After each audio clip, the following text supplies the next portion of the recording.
Yo, what is up, you devious bastards? This is Negative coming through with a much shorter video this time for some changes that I made to my layout. Like I said in the last video, I still didn't feel like it was perfect. It still had one major flaw, and that's that jump canceled grab did not feel amazing. Like, it was okay, it was passable, but not great. And same with pivot grab.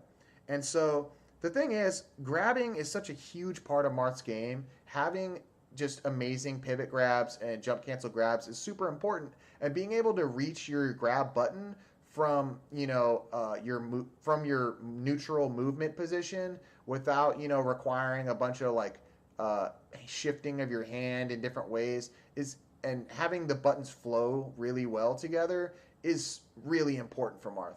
So I really wanted to find a better combination for my layout than what I had.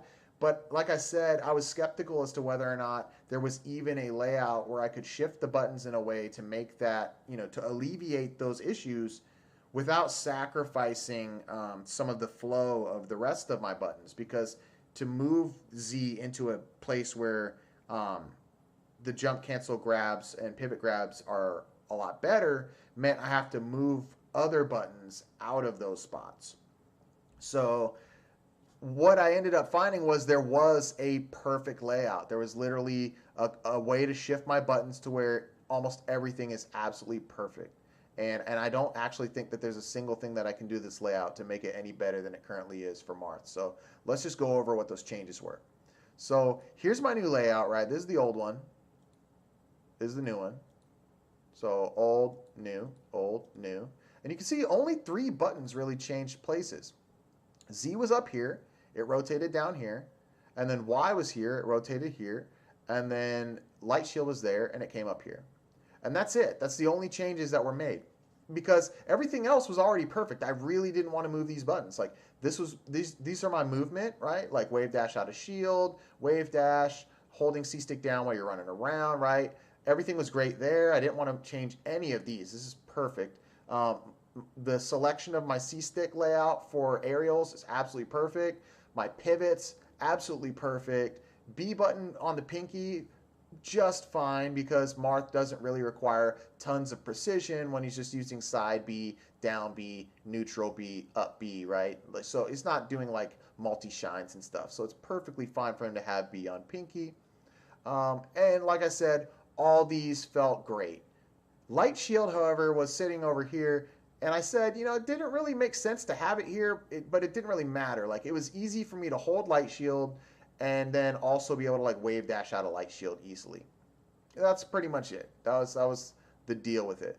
I didn't have a better place for it. Well, it turns out putting light shield up here alleviates a major issue, and that you could actually see in the last video is when I was doing like the short hop double forward air, for example. If I press the aerial too early, then it's not going to come out, right?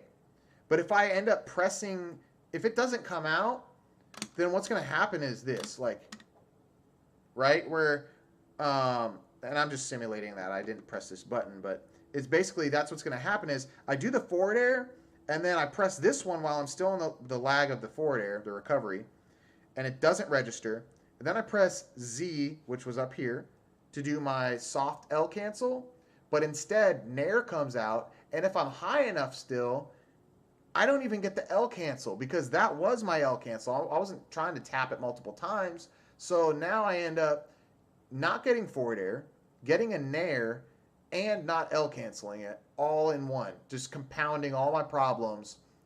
Really, really suboptimal, especially, you want a layout that will alleviate the consequences of your mistakes. Like, if you're going to make a mistake, it's far better to make a mistake that's not going to like spend your double jump, for example, right?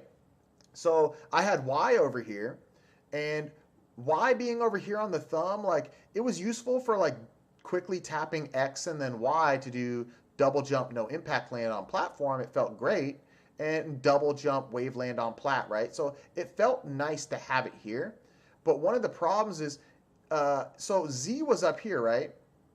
Z was up here. And the big problem with that, other than, just accidentally getting Nair, the biggest problem was jump canceled grabs feeling natural and pivot grabs feeling natural. And what you saw was, if my hands, if this is my resting position for my hands, right? This is my home row. And if I wanted to do jump, cancel, grab, well, jump was here and grab was here. So I basically had to shift up to the top home row and shift my thumb down. So I'm shifting in both directions at the same time, which is way more error prone than only shifting one of your digits, right? So this was a far, like, it was just not good. And in the same way, like if you're doing stuff out of your movement and stuff and you want to access a grab out of it, like I want to do a down tilt, I want to, like, you know, do a dash grab or something, like I have to shift my hand away from, you know, my anchored home row position where I'm doing movement and other stuff. And so, like, even though I can tilt out of this position and do stuff like that, I couldn't grab out of this position. And really what you want is to have immediate access to grab, just like you have immediate access to tilt and aerials and wave dashes and movement. So it was still lacking because now there's this transition time between doing everything else and then trying to do something with a grab. And that's going to make, you know, chain grabbing way less intuitive and way less consistent.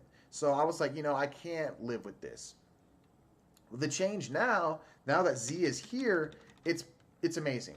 One, when we're talking about alleviating the consequences of an error, right? Like, we don't, if we can make a mistake, we want it to be as least impactful as possible. And so when Z's down here, if we're in the air, if our thumb gets lost and accidentally presses Z when we wanted A or A when we wanted Z, in the air, this is the same button, basically. Like, it's going to do nair, it's going to do forward air, it's going to do up air. Depending on the direction I'm holding, I get the exact same result from both of these buttons. So that's amazing. If I'm on the ground, I'm going to get grab, right? And you know, okay, there's worse things that could happen than standing grab. If I'm crouching, these are both going to give me down tilt, right? So it massively alleviates what happens when you hit the wrong button between these two buttons. But additionally, when Y was here, if you hit this button, you were going to accidentally jump. Either you're going to jump when you wanted to stay grounded and like do a jab, or if, even worse, if you were in the air already and you wanted to nair or do an aerial move, which I only use these for aerials other than nair, so it would have been nair for me. I was going to spend my double jump. And if I was close enough to try to hit with a nair or something, that means chances are they can follow up with like an up air, some stuff like that. I'm in a really bad spot. I basically just spent my double jump and I'm in position to get punished with like up air chains and stuff like that. It's really bad. You're probably going to die, like, because you hit the wrong button. So this now, making, at least in the air especially, these buttons are equivalent, is absolutely amazing. Like that change right there, well worth it. So now we don't have to worry about accidentally getting nair and possibly missing an L cancel when we're trying to do soft L cancels. Instead, what happens is when we jump, if we press this, it's just not going to do anything, right? So instead of accidentally doing a move, we'll just fall to the ground and we're good to go. So that's fantastic. The change here, also fantastic. And what we see is, with our placement of Z now, we can do jump, cancel, grab using the same jump button that we do for everything else. So, like, you know, we're already in this position. This is our movement position. We're dashing around. We're doing stuff. We want to be able to do jump and grab and do our jump, cancel, grab without having to shift both of our hands into weird positions. Like, this is just, that's unoptimal. So this is as smooth as it gets, right? Because we're literally doing our movement, and then we could just do a jump, cancel, grab. And the same way, when we're doing our up throws or like chain grabs or pivot grabs, right? Pivot, now if we want to pivot grab, we only have to shift our finger to pivot, because like we only need that button. And then we can actually just keep using X and Z, right? So like, let's see, like that. So not bad, right?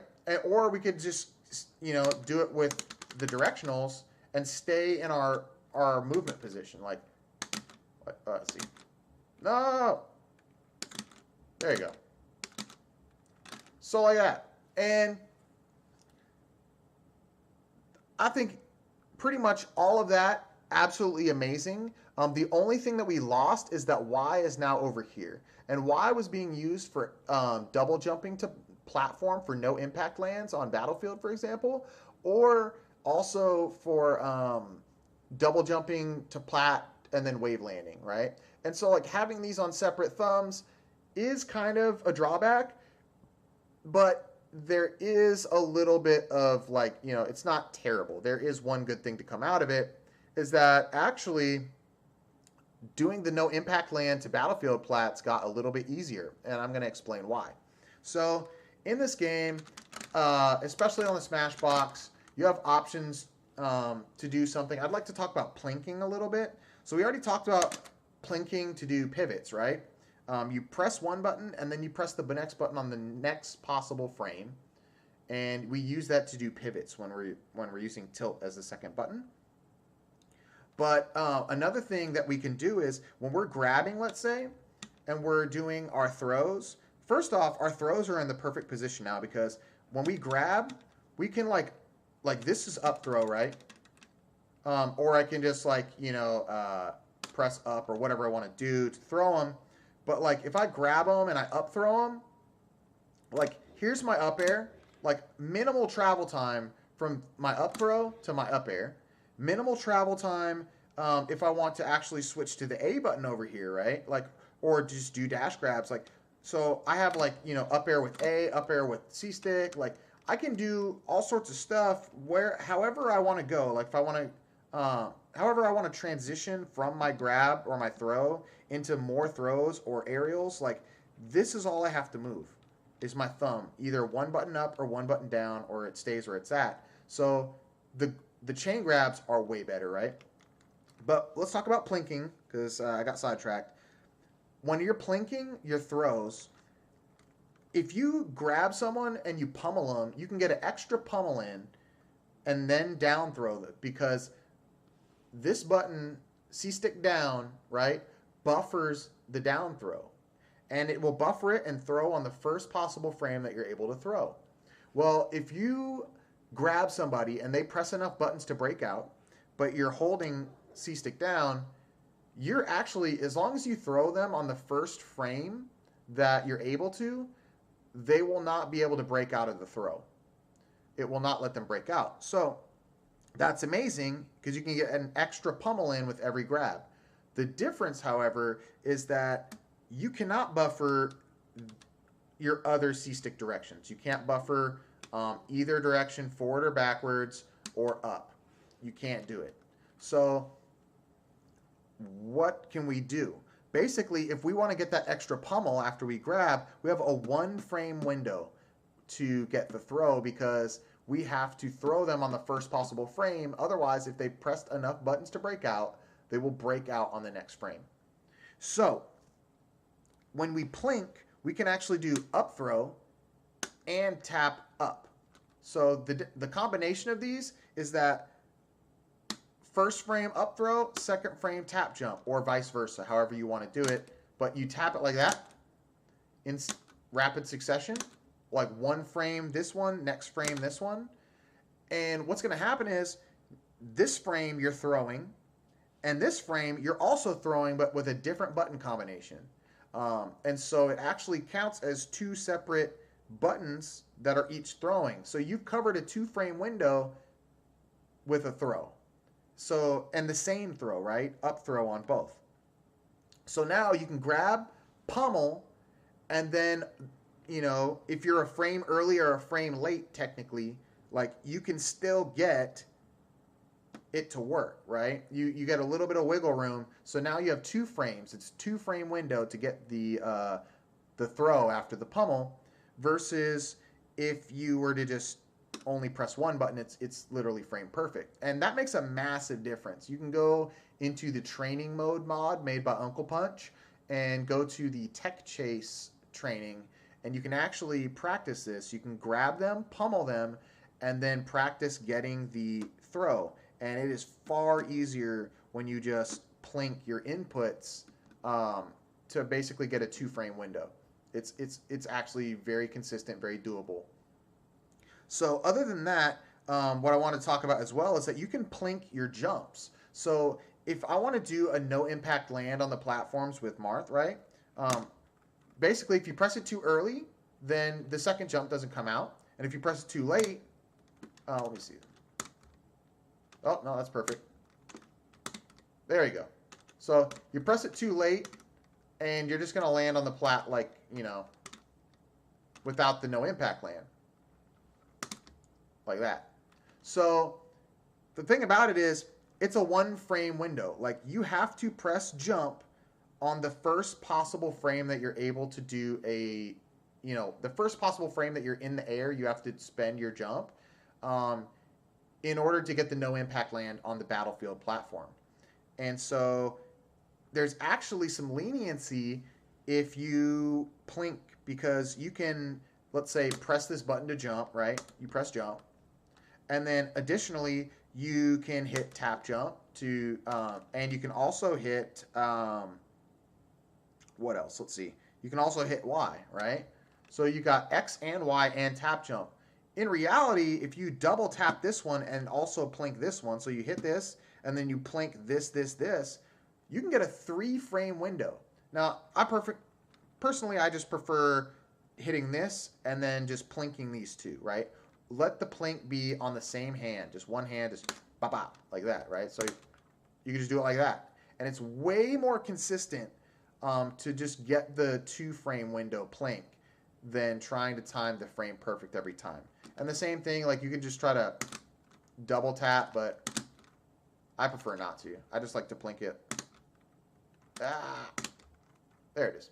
So it's way easier. I prefer it that way, and it's a cool technique to use.